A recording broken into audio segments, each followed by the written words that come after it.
Quando eu falo de controle de autoimagem, a gente pensa bastante nas pessoas famosas, em marcas grandes e tal. Só que, sabe quando você tá indo pra sua escola, quando você tá indo pro seu trabalho e tem uma pessoa específica que você vê todos os dias, e quando você passa por essa pessoa, você faz questão de que você ajeite a sua postura, de que você esteja na sua melhor versão, de que você finja que você tá, assim, tipo, não ligando pra nada. É sobre isso que eu quero falar, é sobre isso que eu me refiro quando eu falo sobre essa obsessão por controlar a narrativa. Só que hoje eu vou pra um outro lado disso, que é aquelas pessoas que falam pra você romantizar a sua vida e tal. E eu queria explorar o quanto esse romantizar a vida pode ser tipo uma caixa de Pandora, que tem várias coisas que ali dentro são bem interessantes pra explorar.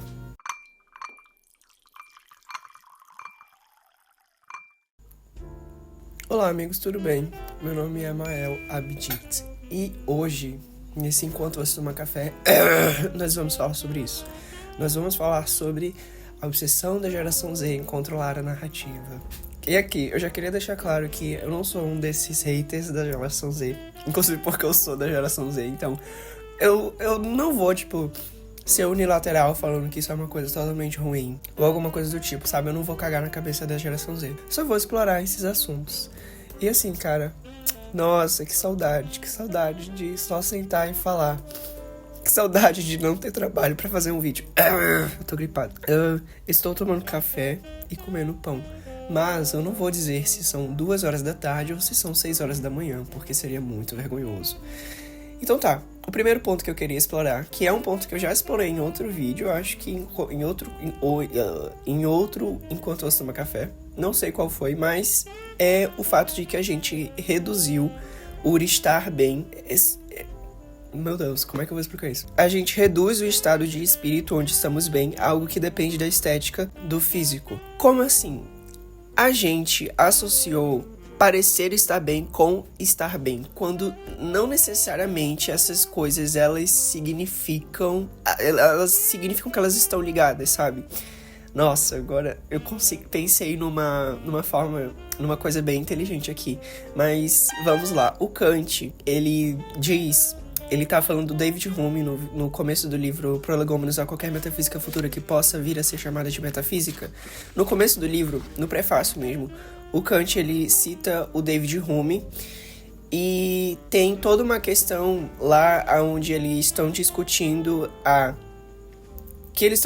nossa, levei muito tempo para pensar. Que eles estão discutindo a teoria da causa e efeito. Ou seja, será que a nossa mente ela é capaz de fazer esse tipo de ligação? Tipo, por exemplo, se o fogo existe, a gente vê calor. Então a gente faz essa ligação de que sempre que há fogo, vai haver calor, entendeu?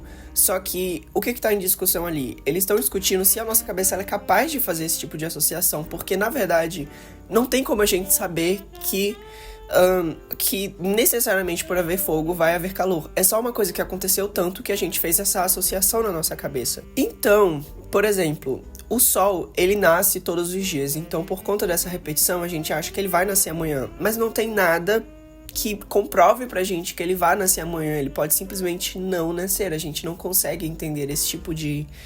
A gente não tem esse controle da natureza, sabe? Enfim... Ou seja, vamos lá, voltando um pouco pro assunto, como isso se liga, né? Quando a gente fala, nossa, inclusive isso é bem importante mesmo, eu sempre vejo muitas pessoas falando, agora eu vou ser a minha melhor versão. E aí a pessoa ela começa a fazer academia, começa a comer bem, começa a ter um monte de hobby bem aesthetic, começa, sabe, a fazer todos esse tipo de coisa.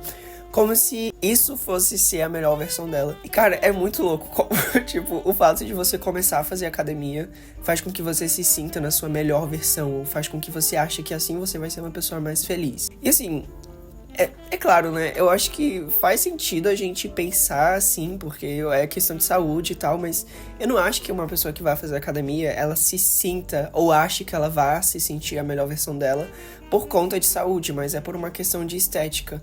Você se sente uma pessoa produtiva, você sente que você tá gastando seu tempo de uma forma boa e vamos lá, né?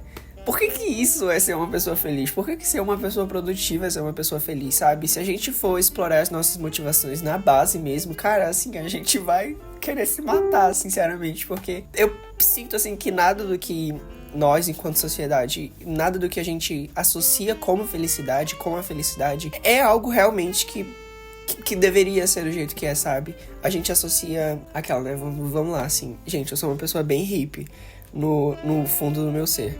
A gente associa ter um trabalho bom a ser feliz, a gente associa a ter uma família, a ser coisas felizes, a gente, sabe, todo esse pacotezinho, essa caixazinha de, assim, você é uma pessoa feliz, aí você conquista várias coisas, sabe? Só que esse é o ponto, né? Essas coisas, elas não dependem da gente. Então, o fato de que a sua felicidade, ela só vai vir quando você tiver o seu trabalho dos sonhos. Mas só que você pode se esforçar o quanto você quiser pra esse trabalho, só que ele simplesmente não depende de você. Você não pode dizer que, ai não, esse trabalho ele é meu. Ele não é seu. Tipo, uma pessoa pode vir tirar esse trabalho de você, porque sempre vai existir alguém maior que você, sabe? Então, esse trabalho, que é o trabalho dos seus sonhos, você pode ser demitido a qualquer momento. E aí a gente coloca a nossa felicidade nas coisas que não dependem da gente. E isso faz com que a gente se torne pessoas muito infelizes. Aí você me fala, nossa, Mael, mas o meu corpo é o meu corpo, eu posso fazer o que eu quiser com ele.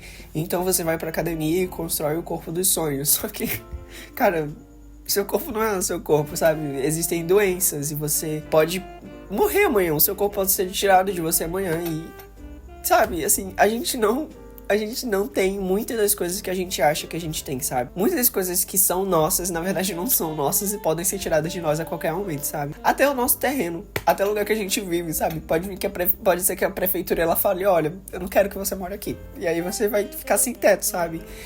Enfim. Nossa, eu não queria transformar esse vídeo em uma coisa tão filosófica assim no começo, mas enfim. A Luciana Galvão, que é uma das minhas filósofas preferidas, ela é da Nova Acrópole, que é um grupo de filósofos, ou sei lá, enfim. O que ela fala? Ela falou em uma palestra, que eu não vou lembrar qual é a palestra dela.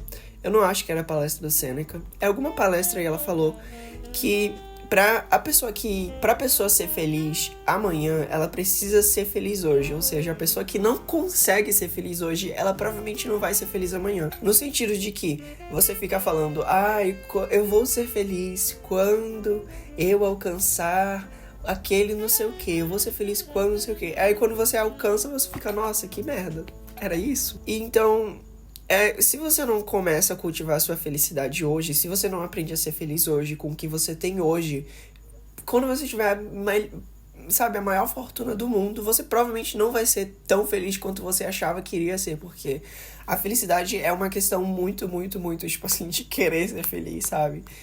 E eu não vou entrar muito no tópico de questão tipo, básica de mas eu sou uma pessoa toda fodida e como é que eu vou escolher ser feliz? Gente, é real uma escolha assim, por mais que seja meio foda dizer, mas você pode ser a pessoa mais fodida do mundo e você pode escolher ser feliz. É quase irônico, é engraçado, é tipo uma piada, sabe? É claro, né, que se você tem depressão... sabe, não vou falar as coisas óbvias aqui. Mas aí, falando mais da estética, voltando pra aquela questão que eu falei da romantização da vida. Isso tudo me faz lembrar do filme The Code, de 2024, que eu assisti esse ano. Ele tem na MUBI, quem quiser assistir. Minha mãe tá mandando mensagem.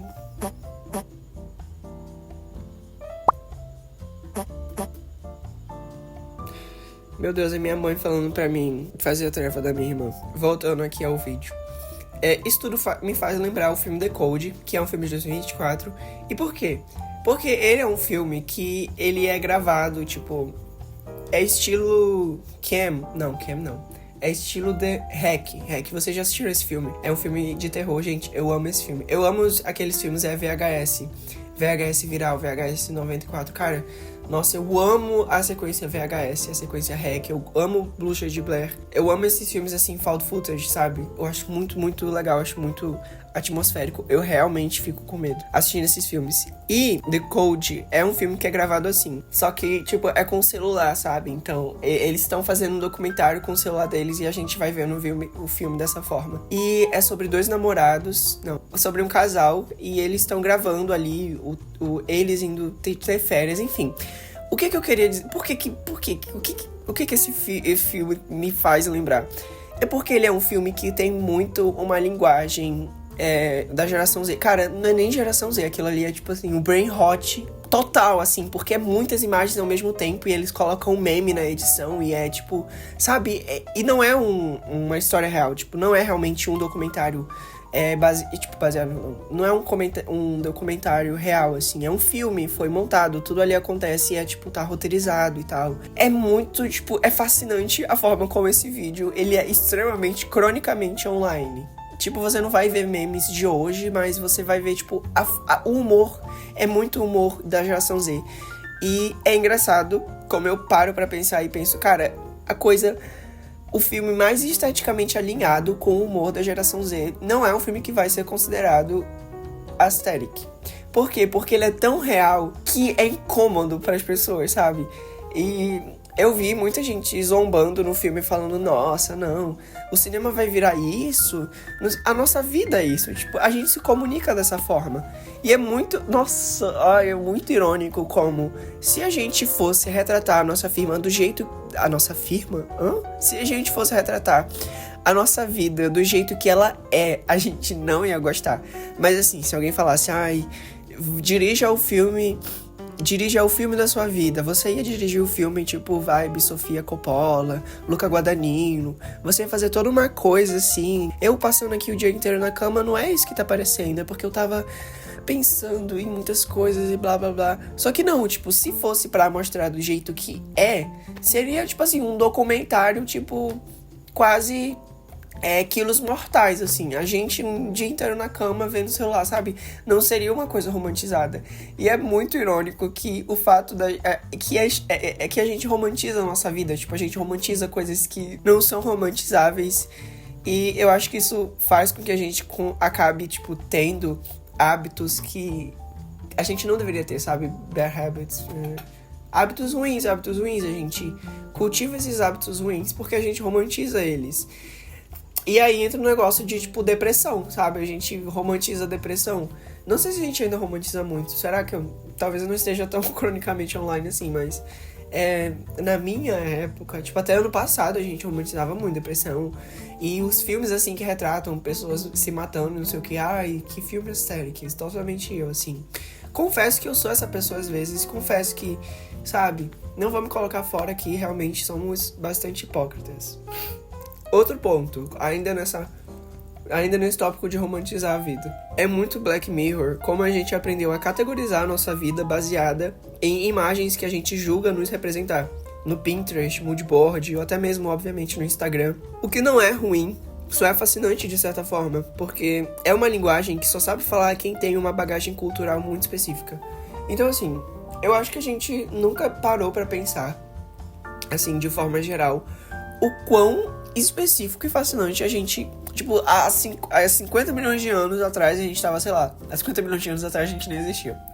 Há 150 mil anos atrás a gente tava, tipo, descobrindo fogo, e hoje a gente tá, tipo, num nível de metalinguagem que uma pessoa de 10 anos atrás não saberia falar, sabe? E aí, enfim, pra exemplificar, tipo, o que eu quero dizer? Eu vou mostrar algumas imagens pra vocês e eu quero que vocês pensem em como o processamento, o sentimento emitido por essas imagens, ele é diferente pra uma pessoa que é cronicamente online, que tem uma bagagem cultural, e como ele é pra uma pessoa que não tenha toda essa bagagem cultural e tal. Tipo, por exemplo, o seu pai ou a sua mãe. Pra essas pessoas que não têm essa bagagem, essas imagens, elas não significam nada, mas pra você, elas emulam uma estética, né? Que vai muito além de palavras. São símbolos e referências que juntas, elas montam um pseudo você. E eu tenho uma teoria de que sentir que tem esse você, sabe? Construir a sua personalidade através dessas imagens e ter isso em mãos, esse sentimento de controle de si, de liberdade de expressão, mesmo que você não realmente tenha, mesmo que isso tudo seja uma farsa, isso é um sentimento de segurança muito bom pra gente, sabe? Poder categorizar a nossa vida em pequenas pastas, sabe? E ter essa ilusão de controle. E mesmo que você não vista as roupas que você salva no Pinterest, mesmo que você não viva a vida que você almeja tanto viver nas redes sociais, é mais do que imagem, é uma narrativa que você constrói pra você mesmo. E tudo isso faz com que a nossa vida seja mais suportável. E aí eu entendo a questão de romantizar a vida. A vida é uma merda, mas sempre é possível você romantizar ela. Tipo, não importa o quão bosta a sua vida esteja. Ninguém segura uma garota com a sua pasta do Pinterest, sabe? Não tem como você não romantizar a sua vida. E, cara, recentemente eu assisti Dream Academy, né? Que é aquele documentário do Katseye, na verdade, né? E, assim, eu parei de assistir no episódio em que a Adele saiu. A dela saiu. Porque, né, vamos lá. A dela era, assim, a melhor integrante, a melhor candidata dali, vamos ser sinceros. Na verdade, não, ela era a melhor, sim. Inclusive, ela era tão boa que ela era boa demais pro grupo. E ainda bem que ela não entrou. Enfim, e esse documentário, ele deixou, assim, muito claro pra mim como as coisas, elas são muito montadas, sabe? Agora falando, assim, num campo maior, assim, na mídia, no geral. Isso fez com que eu, tipo, matou um pouco o brilho que eu tinha de algumas coisas, assim, de alguns girl groups. Por quê? Eu tava pensando no Blackpink, sabe? Tipo assim, elas, assim, são candidatas muito boas e elas fizeram por merecer, claro, enfim.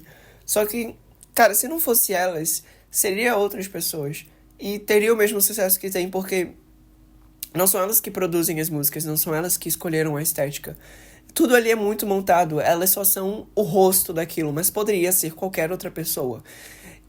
E isso é muito estranho, porque o Katseye, ele foi uma grande seleção de garotas e calhou de ser aquelas garotas, mas poderia ter sido qualquer outro rosto e teria tido o mesmo sucesso que teve. Porque não é sobre você, não é uma coisa especial da menina que tá ali, é porque é a personalidade dela. Ninguém usa a personalidade dela, ela só é um rosto bonitinho que decidiram colocar ali por conveniência. Conveniente, porque era conveniente.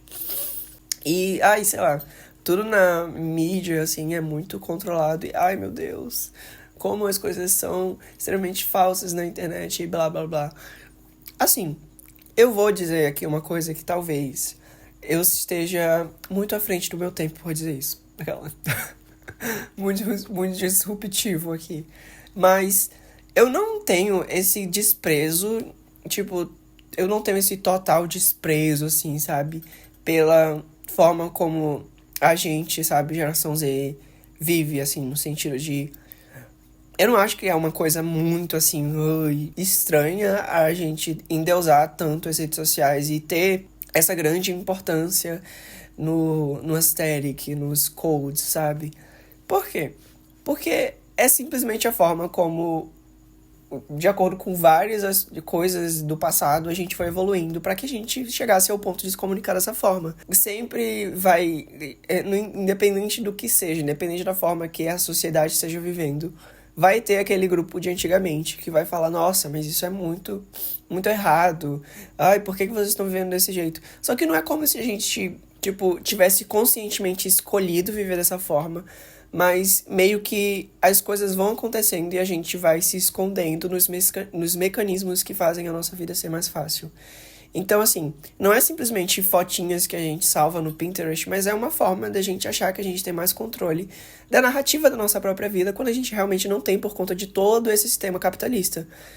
Tipo, não é simplesmente assim, sabe? Não é uma coisa pequena, nada acontece por acaso. E eu não acho que é algo que está realmente no nosso controle, sabe? Não é uma coisa que você fala assim, eu vou correr contra o sistema. É impossível você correr contra o sistema. Você vai estar sempre com uma lógica que só faz sentido nesse sistema porque você nasceu nele, sabe?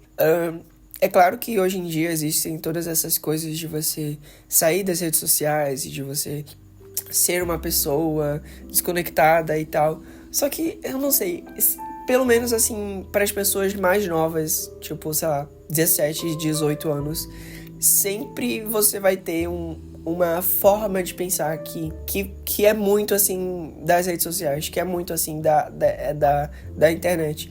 Porque você nasceu nesse contexto, não tem como você simplesmente mudar o seu pensamento, sabe? Não tem como você mudar. Você pode, tipo, sair das redes sociais, você pode se tornar essa pessoa saudável, mas você sempre vai ir num lugar e no fundo da sua mente, no seu inconsciente, você vai pensar, nossa, isso aqui daria uma foto super estéril pro Instagram, sabe? Esse tipo de coisa. Mas não sei, né? Essa é uma opinião minha, então é o que eu acho, pelo menos. Mano, voltando a falar do Katsai, eu tô um pouco obcecado pela Adela, né? Que é essa integrante que não entrou no grupo. Cara, eu vi na minha Junk Box. Isso tem no YouTube Music. Eu não sei se tem outros aplicativos de música. Eu uso o YouTube Music pra ouvir música. E lá apareceu a recomendação de uma música dela. E, tipo assim, eu não sabia quem ela era. E eu não sabia que existia um documentário do Katsai. Eu fui ouvir a música e falei, caramba, gostei muito dessa música. Fui procurar ela e tal. Vi as outras músicas dela, gostei muito. E vi nos comentários, nossa, ainda bem que você não entrou no grupo. Nossa, você realmente era muito pra ser uma artista solo e não sei o que. Eu falei, mano, o que eles estão falando? E aí eu descobri que existia todo esse negócio do Katsai de ter um documentário e tal. E um negócio que eu pensei ontem, quando eu tava pensando em fazer esse vídeo, é em como toda essa indústria do K-pop, sei lá o que, eles controlam tanto a narrativa que eles quase fizeram eu pensar, durante o documentário, que a Adele era uma pessoa um pouco sem graça. Eles quase me fizeram pensar. Porque, tipo, cara, eles, tipo, pasteurizaram tanto a imagem dela. Eles fizeram ela usar aquelas roupas, sabe? Aquelas coisas assim, tipo, tão... Qualquer pessoa usaria aquilo, que eu quase pensei que ela era uma garota comum. Só que, tipo assim, você olhando a arte dela, mano... Sex on the Beach. Puta que pariu. Não é beach, é beat. Beat.